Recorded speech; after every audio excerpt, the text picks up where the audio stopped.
Eagle Vision TV.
Welcome to Eagle Vision for Tuesday, October 17th, 2023. I'm Ash, and today's top story highlights Anti-Bully Month. October is Anti-Bully Month, and this week we're going to feature a number of segments highlighting bullying and ways to help prevent it. October is National Bullying Prevention Month. Today we're going to focus on physical bullying. Physical bullying is any bullying that hurts someone's body or damages their possessions. Stealing, shoving, hitting, fighting, and destroying property are all types of physical bullying. Physical bullying is rarely the first form of bullying that a target will experience. Often, bullying will begin in a different form and progress to physical violence.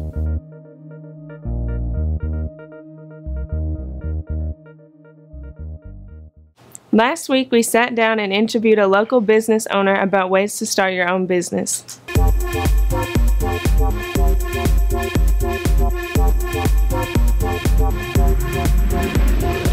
What's your story? How did you get your start in business? Okay, well, it started with my parents, of course. My dad worked at a manufacturing company that manufactured uniforms. Thought it would be easy enough to open his own retail store and to sell the same product that his company manufactures. At that time, I was going to college to get my business degree, my bachelor's in business. And my mother, who had not ever worked before, and my younger sisters, less than college age, were working with her. And so it took a really long time to get started and develop a customer base, and there was a lot of steps to it as far as finding out which customer to go after and what product to carry and how much to carry and how to narrow down what it is that you're going to focus on. And that was back when they started, back in 1998. I didn't come on board until 2004, when at that time this ship was sinking and they said, somebody please come help. And I had finished my business degree, but I was still only 20-something, 22, 23. And since then, there are a lot of different details to learn. Some of the key specifics I think are important is you've got to know what money's coming in and what money's going out. Some of the difficulties they had in the beginning was they knew what money was coming in and what money was coming out, but they didn't take into effect anything that was past due or that was still pending. And that was the turnaround point when we came in and we put all of that together. It started to level out. But some of the mistakes that were made in the beginning was they tried to get too big too fast, and they were not able to do any one thing well.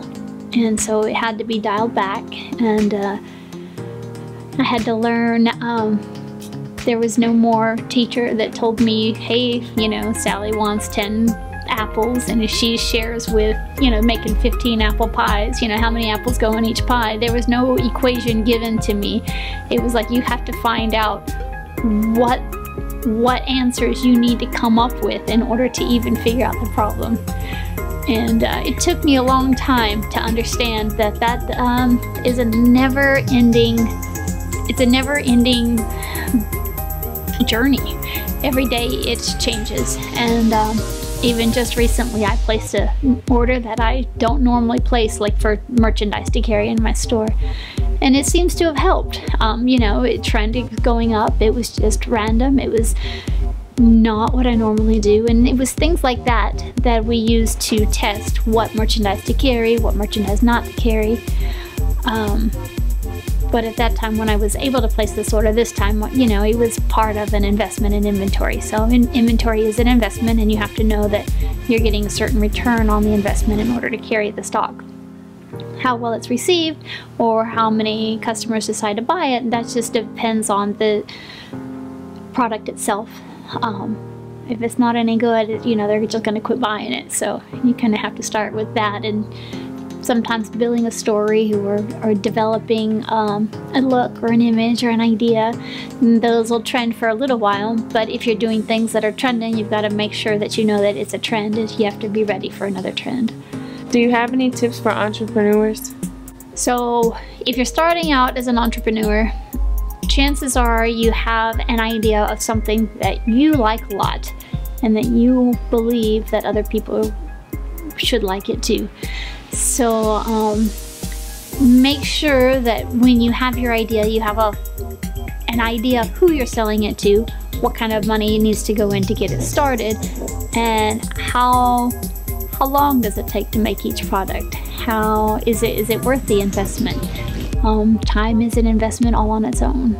How do you get financing for a new business? So sometimes, okay, so if I were a high school student and I were to start my own business today, I would have a regular job, and that's where I would start with my money to get started. You have to find out if what you are selling or what business you're doing, if it's going to be something you want, if it's going to be worth your time. Banks, if you know it's going to work and you know it's going to be great, you finance it. Sometimes you have a mother or an older brother or a friend who may say, hey, this looks great, let's see how this works. Just keep in mind, if you're going with somebody that you know, now you're in business with somebody you know. So make it work, make sure you're dependable for them, follow through with what you're doing. But I would start with my job when you don't have rent and car insurance and kids and all of those other things. I would finance my idea that way.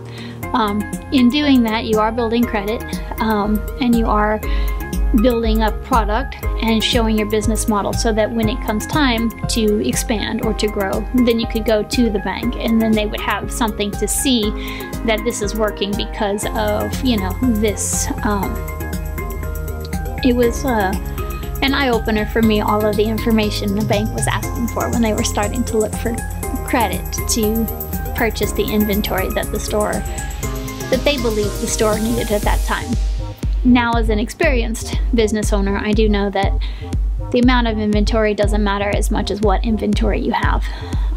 So make sure you don't hang on to any inventory too long. It doesn't make you any money if you don't sell it. If I need something to help with the books and money, what resources do I have? Okay, so the Small Business Administration has programs for new business owners. They're out there, they're free. Things like the Better Business Bureau also has a lot of resources that you can go to find out how to run a business, make sure that you're keeping up with, you know, there's a lot of different things that are important. Personally, for finances specifically, I do use QuickBooks. I'm used to that, it's easy. There's others out there like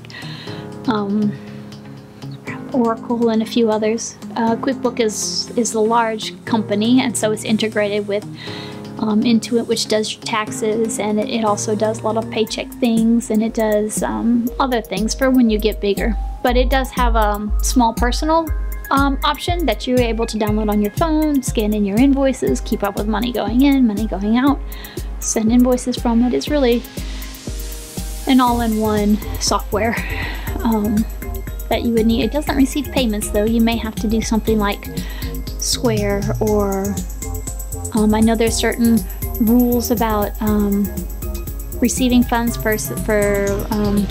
as payment, like by credit cards like Apple Pay and things of that nature. So I make sure that my Venmo is my personal Venmo, my Square is my business Square. You keep them separate, that way you don't get things mixed up if you need to reorganize. What is an LLC? Do I need one? An LLC stands for Limited Liability Company. It's how you categorize your company as far as for filing taxes and things of that nature. It gives you a business identification numbers, just like your social security number. It's supposed to shelter you from personal, like somebody going after your business. They can go after your business, but not you personally. Truthfully, I don't know exactly how well that does that. Fortunately, I've not had to deal with any of that. But I do know that I have learned that you do have to keep business and personal separate, because when you're filing your taxes and you're dealing with profits and loss, it gets to be crazy if they're not separate. What types of questions will the bank ask me? So if you go to the bank to request a loan, they do want to see projections of what your business is expected to make. They will likely want to see a balance sheet, which is it's a breakdown of your assets versus your expenses to see how much money you have at the end. They will probably ask for something like a cash flow. It's where you are predicting how much money is coming in and how much is coming out, so that you can know when you're running out of funds or when you're going to need it. Or basically what the bank is trying to find out is, are you going to be able to pay them back? And so that's the information that they need to see written down, so that they can know that they're getting their money back, because they're investing in you as well.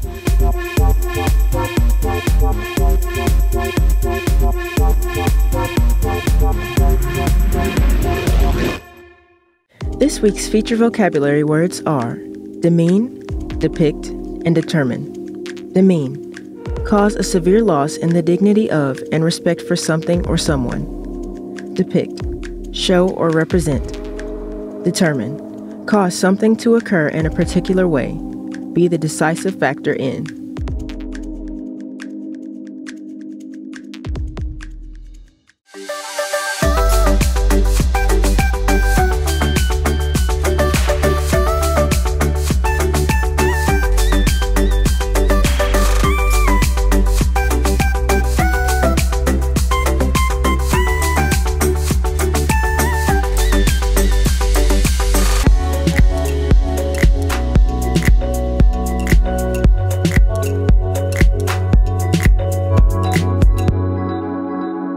Teachers, don't forget to wear your college shirt this Thursday. That's it for today's episode. Here at Horn Lake, we are better students, always growing and expecting more. Stay tuned for your lunch menus and athletic schedules. We'll see you here tomorrow. Have a fantastic day.